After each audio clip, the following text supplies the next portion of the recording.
Alright, so now it's time to get into the actual devlog. But first, I feel like it's important to point out that as of this video's creation, the Game Grumps do not know about this project. After this video is finished and posted, I'll be trying to get their attention, and hopefully their approval as well. Also, if anyone watching this knows how to get in contact with them, and you think this would be interesting to them, then please tell them about it. This is the first in a series of devlogs where I will go over the development of this game.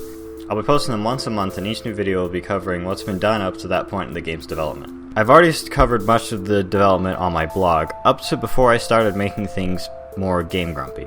So I'll be approaching things from a different angle than I did there up until that point, just to keep things a little more interesting. So the first thing I did was make a basic model with the proportions of what would eventually be Errand Grump. The reason I started with the character is because, this being a fighting game, I wanted to focus on the fighting aspect as soon as possible, and having people to fight with is the first thing you need. After modeling the character, I created a rig, which is a skeletal structure used for animation. After I created it, I attached it to the model.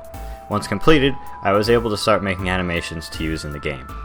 I accomplished all of this in Blender, a program for making stuff in 3D. It's free, so if creating stuff in 3D interests you, I recommend checking it out. Throughout the development of this project, I've created many animations, each with a specific purpose. After exporting the rig character to an FBX, I brought it into Unity. At this point, I had only made the fighting stance animation. Before I began working on any actual gameplay, I decided to write some shaders so that when I posted my progress on Twitter, it would look appealing. I wanted to have some of the visual style of the game complete. The first was a basic two-color shader. One color represents the area in shade, while the other was in the light. There was no fading in between, just a hard cutoff between the two colors. The next shader I worked on was a screen space shader, meaning a shader that works with the final render as opposed to a single object or part of an object. I used a combination of the normals, an image representing the angles of everything on screen, and the depth, an image representing how far away everything is, to create outlines. I based it off an excellent tutorial, which I will link in the description. Now that I had the look down, I began working on the movement. I did a lot of experimentation in Smash Bros. Ultimate in order to figure out exactly how the movement engine works. I've already covered much of that in the beginning, but there's a few things I got wrong that need to be fixed. First, I want to talk about how I went about getting the movement engine working. The character runs off of a script split into different sections, each for different kinds of actions. The section we're talking about here is the movement engine. So the movement is split into three main sections. Single button inputs like jumping or getting up from a ledge are taken care of in the update function, which is called every frame.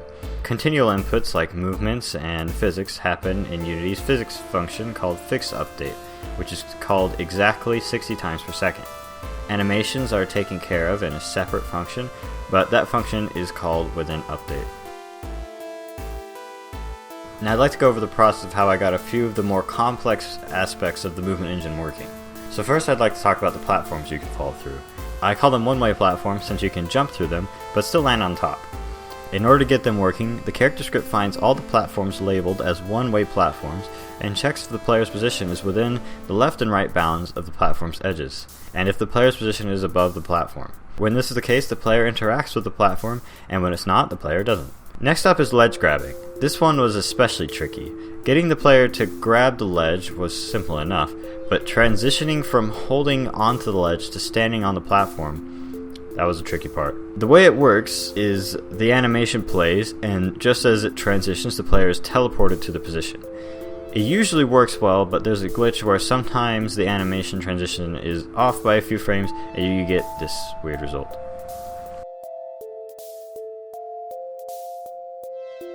Another difficult thing that still needs work is the teetering on the edge.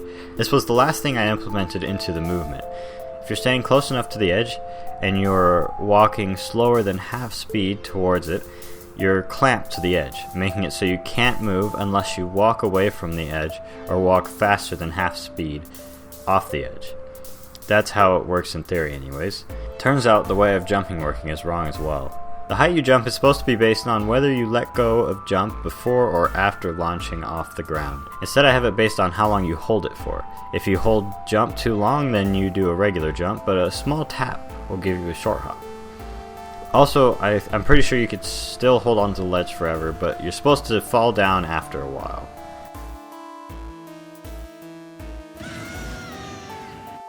So after I got the movement engine working, I began working on the fighting engine. The first thing I did was make a tool that allows me to add colliders, position them where I want, and have them move and morph with each animation. The next part was the actual fighting engine. Every frame, it checks to see what input is received. It then goes through a list of moves and checks if the inputs are the same as what it needs to activate the attack. If so, it does another check to see if the move can be charged or not. If it can, the attack goes into charge mode and continues that way until it is released by a timer or some other input. If it can't charge, then the attack is activated. Now, if the attack hits, then a separate function is activated in the target of the attack. This shakes the character, then launches it based off of a few variables and a complex function, which I was able to luckily find on the Smash Wiki. So it works very similar to the way it does in Smash Bros. At this point I had a playable game. Not a finished one, but a playable one nonetheless. So I began working on making a 3D Errand Girl. My goal was to make a hybrid of the current and original Grump head, taking things I liked from both and bringing them together. I started with some sketches before moving into Blender to make my 3D model. Since I was working in 3D, I did my best to make it look like a Grump head from every angle possible. Spent a lot of time, especially on the head, to get the shape just right. After finishing the model, I rigged it to the armature I had already made, and it was ready to go. But what about that face? Let's get to that! First I made textures from the Grump face I drew. Hopping back into Unity, I used some quads, which are single polygon square meshes, and put the textures on them. I wrote a script that makes them face the screen within a limited angle, and a shader that keeps them rendering above the mesh, even when behind it. This creates the illusion of something drawn while still clearly being in 3D space. After some painstaking effort trying to figure out stencils, which are, putting it simply, similar to masking but in 3D, I added another set of quads to block out parts of the face so they don't ever overlap and get the unwanted effect of two eyes melding together. And now we've got an Errand Grump ready for action. So you may have noticed these cubes floating in the background. Originally, when I was first testing the running mechanic, I wanted something in the background to make it easy to track movement. That's when I had the idea to just have a bunch of random cubes in the background. I began placing them, but I realized that would take way too much time. So instead, I wrote a script to do it for me. It places them at random sizes and orientations within a set volume. However, having so many cubes really lagged the game. So what I had to do was take all the mesh data from the cubes, put it into one big mesh, and then delete all the cubes. When the time came, I decided to change the cubes to brown spheres and the blue background to a gradient, much like in the backgrounds of the Game Grumps videos or one of their thumbnails, in order to fit the Game Grumps aesthetic. Having the random spheres instead of organized circles, though, gives it a sense of depth that I think is really nice for a 2.5D game. When it came down to creating a build that would run in browser, Unity doesn't have much in the way of nice interfaces, but I was able to find this amazing free one online. It works perfectly in exactly the way all WebGL games should, with a nice filled window. I'll link it in the description as well. As for when exactly this game is going to be done, it's hard to say. It really depends on how much support this project gets. Obviously, the more support this game gets, the longer I'll be working on it. You know, adding more characters, adding more stages, adding more, just everything to make the game better. What I can say though is how long I think the base game is going to take. That would be Aaron and Dan as fighters, a few stages, a few game modes, and a menu system to link it all together. I'll say that will take anywhere, like the fastest it could be done is in December, and the longest it could take would probably be next year in July. So sometime in between those 2 points is when the base game would be done. Well, I think that about covers it. I haven't talked about every single part of development so far, but I hope I was able to highlight some of the most interesting and important parts. If you enjoyed this video, please subscribe and hit the notification button because I'll be putting one of these out every month. If you'd like to support this project, please check out my Patreon.